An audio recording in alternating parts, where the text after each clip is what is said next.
Welcome to Critical IT Solutions podcast series, where technology leadership meets innovation.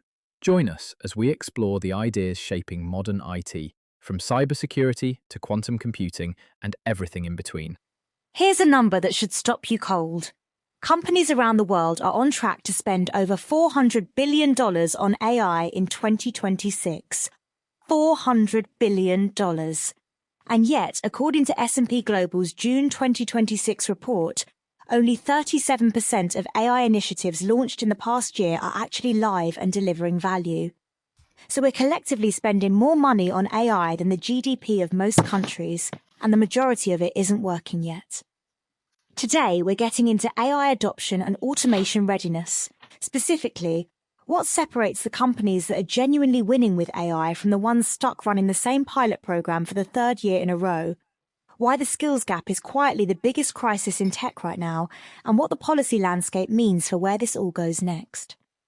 I've got someone here who's been deep in this data, and I want to start with a question that I think a lot of people are afraid. Is the AI hype actually matching reality right now? It's matching in some places and completely falling apart in others. And that gap is actually the most interesting story in tech right now.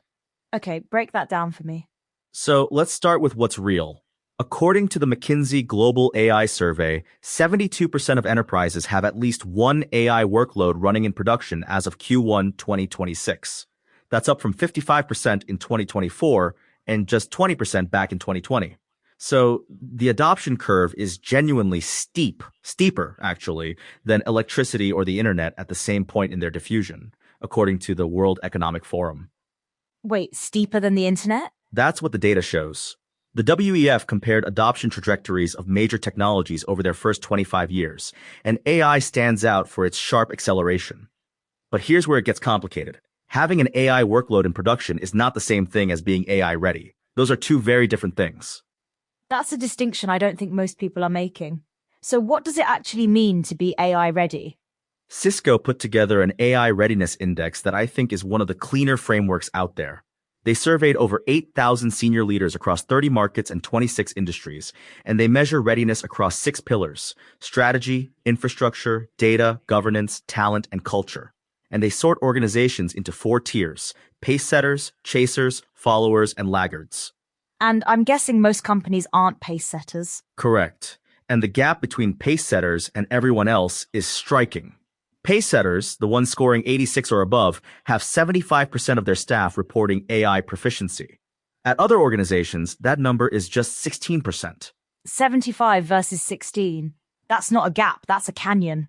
It really is. And it points to something that I think gets buried under all the spending headlines. The number one barrier to AI adoption globally isn't budget, it isn't technology access, it's skills. According to Alice Labs' Global AI Adoption Index 2026, which draws on Eurostat, OECD, and national statistical agencies, 70.9% of EU enterprises cite skills as their top obstacle. That's the highest ranked barrier globally. So you can buy all the software in the world and still be completely stuck. Exactly. You've just bought very expensive shelf decoration. And this is where the adoption story gets really nuanced because the numbers look different depending on who you're talking about. Large enterprises, companies with 5,000 or more employees, are at 83% adoption. Mid-market is at 64%. But small businesses under 50 people, just 18%, according to the same McKinsey data compiled by Meta Cloud. So there's a massive size divide baked into this. A 38 percentage point gap between large and small enterprises in the EU alone, according to Alice Labs.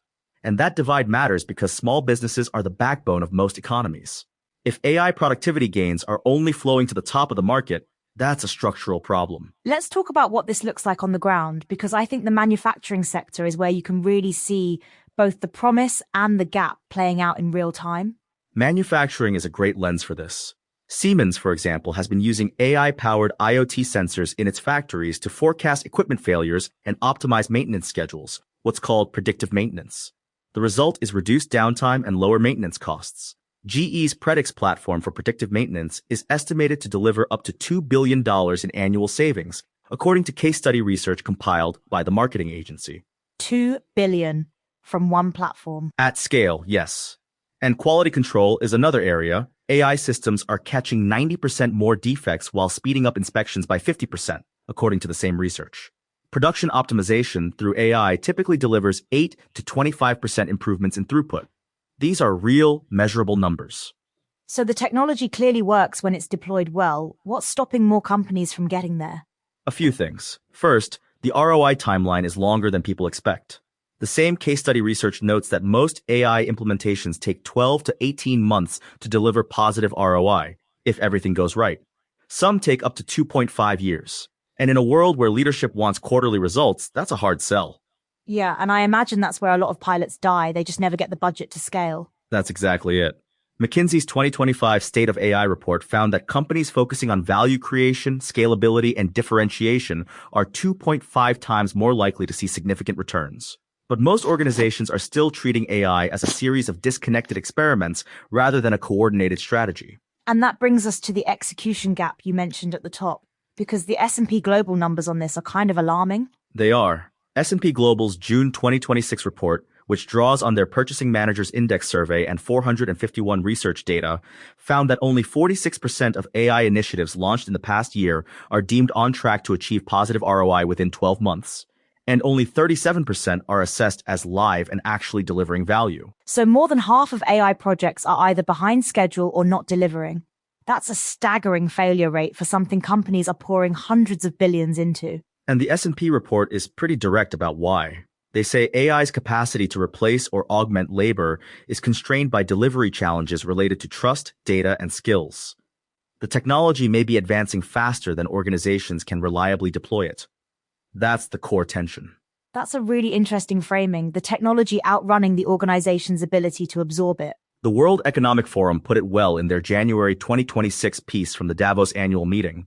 They said the question for CEOs is no longer how rapidly AI will scale, but how quickly organizations can align their workforce, operating models, and governance to translate that scale into sustained business value. That's the real race. Okay, I want to push on the workforce angle here because this is where it gets politically charged. Everyone's worried about job losses. What does the data actually say? The data is more nuanced than the headlines suggest. S&P Global's report found that among enterprise AI objectives, process efficiency is the top priority at 64%, followed by employee productivity at 59%. Headcount reduction? That's only cited by 24% of companies as a primary goal. So most companies aren't actually trying to replace people, they're trying to make people faster. That's the dominant intent. And the S&P report also found that across 38 AI use cases, only 22% of projects target a fully autonomous end state. The vast majority are augmentative, AI working alongside humans, not instead of them. That actually reframes the whole conversation. But there is still a negative employment effect happening, right? There is, and S&P is honest about it. Their PMI survey shows a global net employment impact of negative 5 percentage points over the past 12 months, meaning more businesses are reducing headcount due to AI than increasing it, and they forecast a further negative 2 points in the coming year. So the effect is real, it's just more modest and more indirect than the doomsday scenarios suggest. Job cuts as a side effect rather than the goal. Exactly. And the WEF's Reskilling Revolution initiative estimates that around 1.1 billion jobs could be transformed by technology over the next decade. Their Future of Jobs report 2025 says AI and information processing will affect 86% of businesses by 2030. The key word there is transformed, not eliminated, but only if companies invest deliberately in people and redesign work rather than just layering technology onto old structures. That's a big if, though, because the skills investment piece seems to be where a lot of companies are falling short. It is. And Fabian Stephanie from the Oxford Internet Institute at the University of Oxford made a really compelling historical argument about this in a WF piece from February 2026. He compared AI to electricity and the internet. And his point was that electricity only transformed economies once engineers and technicians could deploy it at scale. The internet only became economically transformative once digital skills spread beyond a small technical elite. AI follows the same logic. So we've been here before, just with different technology. The pattern is consistent. General-purpose technologies don't just improve existing processes, they reorganize societies. But the reorganization only happens when the skills diffuse broadly enough. Right now, AI skills are concentrated. Job vacancies explicitly requesting AI-related skills have risen steeply, according to WEF data, but the supply of those skills isn't keeping pace. Let's zoom out to the policy level, because I think this is where things get really interesting and honestly a little messy. What's happening on the regulatory side? It's genuinely messy. In the US, the White House issued Executive Order 14365 in December 2025, which is essentially a directive to prevent states from creating their own patchwork of AI regulations. The argument is that 50 different state regulatory regimes make compliance harder, especially for startups, and that a minimally burdensome national standard is needed for the US to win what the order explicitly calls a race with adversaries. So the federal government is actively trying to preempt state-level AI regulation. That's the direction.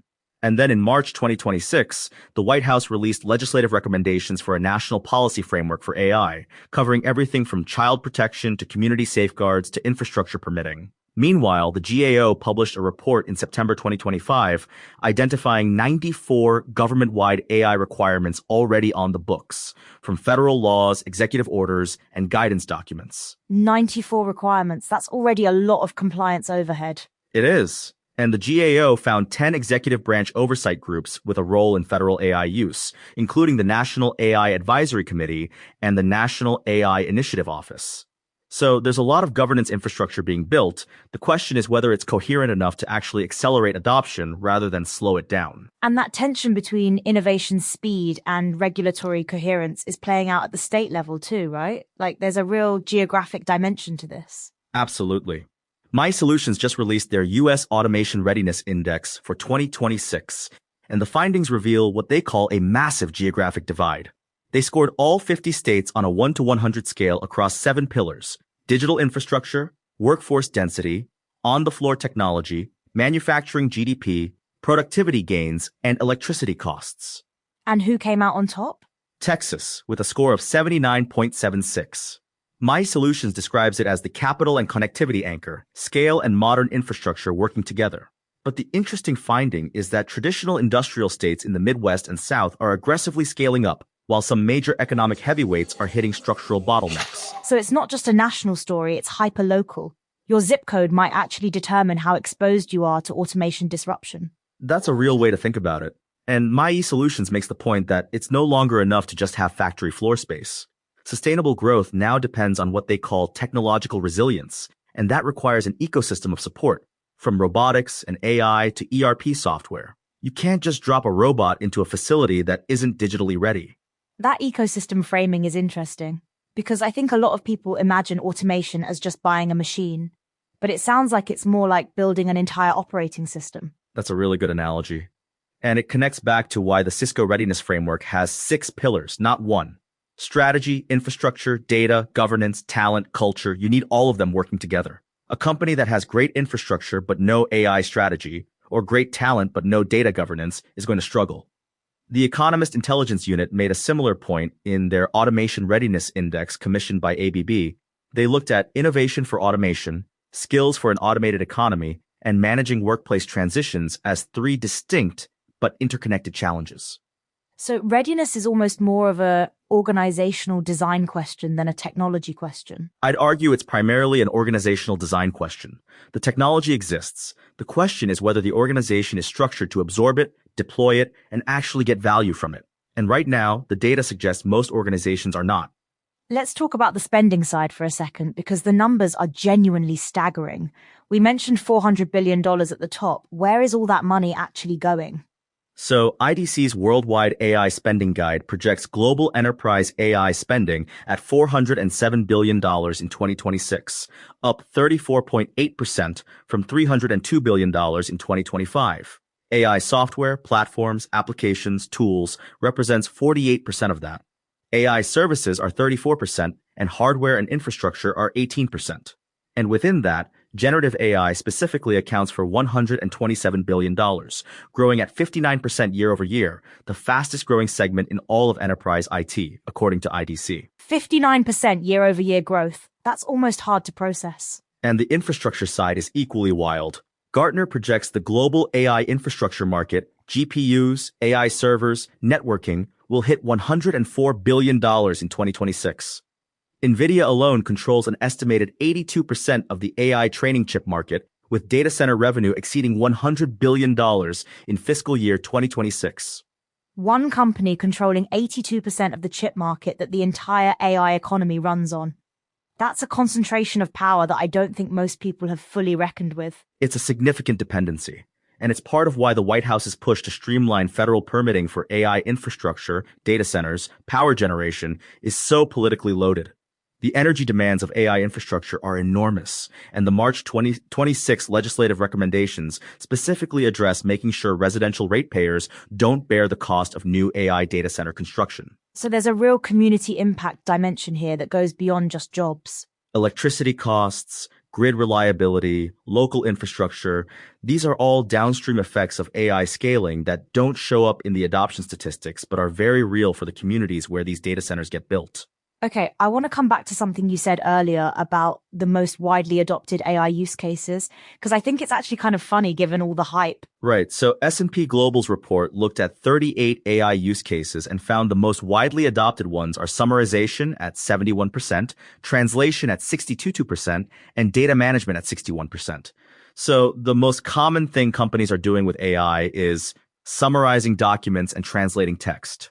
We're spending $400 billion to our emails faster. I mean, it's not nothing. Those are real productivity gains. But it does put the gap between the hype and the reality in sharp relief. The transformative use cases, autonomous decision-making, fully automated workflows, are still the minority. Only 22% of projects are even targeting a fully autonomous end state. Which is actually kind of reassuring from the robots aren't taking over perspective. For now, the trajectory is clearly toward more autonomy over time. But the S&P report is careful to note that constraints, trust, data quality, skills are likely to limit progress in the near term. The technology may be advancing faster than organizations can reliably deploy it. That's the honest assessment. So when you step back from all of this, the spending numbers, the readiness gaps, the workforce shifts, the policy scramble, what does it actually come down to? It comes down to a fundamental mismatch between investment and readiness. The money is flowing, $407 billion in 2026, projected to nearly double to $632 billion by 2028, according to IDC. The technology is maturing fast, but the organization deploying it, the workforce is using it, and the policy frameworks governing it are all lagging behind. And that lag is where the real risk lives. And the companies that are closing that lag, the pace setters in Cisco's framework, what are they actually doing differently? They're investing in people first. 75% of their staff report AI proficiency. They have a coherent strategy, not just a collection of pilots. They've built data governance before they needed it, not after. And they treat culture as a pillar of readiness, not an afterthought. The WEF's HCL Tech CEO piece from Davos put it well. AI value creation has to shift from isolated tools toward IP-led solutions built through coordinated technology and industry ecosystems. That's a fundamentally different operating model. And for the companies that are still in pilot mode, still stuck at 37% of initiatives actually delivering value, what's the honest advice? Stop buying technology and start building capability. The McKinsey data shows that companies focusing on value creation, scalability, and differentiation are 2.5 times more likely to see significant returns. That means being ruthless about which use cases actually matter for your business, investing in training before deployment, and measuring outcomes, not just activity. The gap between AI ambition and AI execution, as Meta Cloud's Enterprise AI report puts it, is the defining challenge for IT leaders in 2026. Here's what this really comes down to, and I think it's the thing that should stick with everyone listening. The AI race isn't being won by the companies spending the most. It's being won by the companies that are most ready. That's exactly it. And readiness isn't a technology problem, it's a people, process, and governance problem. The 70.9% of EU enterprises citing skills as their top barrier aren't failing because they can't afford the software, they're failing because they haven't built the human infrastructure to use it. That's the real automation readiness crisis. And the stakes are genuinely high. The World Economic Forum estimates 1.1 billion jobs could be transformed by technology over the next decade. Whether that transformation creates opportunity or displacement depends almost entirely on whether organizations invest deliberately in their people, not just their platforms. And that's not a guarantee. The WEF is explicit that AI will create more jobs than it displaces, but only if companies invest deliberately in people and redesign work, rather than simply layering technology onto old structures. The only if is doing a lot of heavy lifting in that sentence. So we started with $407 billion being spent on AI and only 37% of it actually working. And we're ending with the same question reframed. It's not about how much you're spending. It's about whether your organization, your people, your processes, your governance is actually ready to turn that spending into something real. And the companies that figure that out first aren't just going to win the AI race. They're going to define what the next decade of work looks like for everyone else. That's a genuinely high-stakes ending. And honestly, the most actionable thing anyone listening can take from this, find out where your organization sits on that readiness spectrum. Not the spending, the readiness. Strategy, infrastructure, data, governance, talent, culture. If you can't answer where you stand on all six, that's your starting point. And if you're an individual contributor wondering what this means for you personally, the WEF data is clear that AI skills are already affecting wages, job quality, and hiring decisions. The time to build those skills is before your organization needs them, not after. We started this episode with a number that should stop you cold. Here's one to leave you with. The companies scoring highest on AI readiness have 75% of their staff AI proficient. The rest, 16%. That gap is the opportunity and the warning all at once.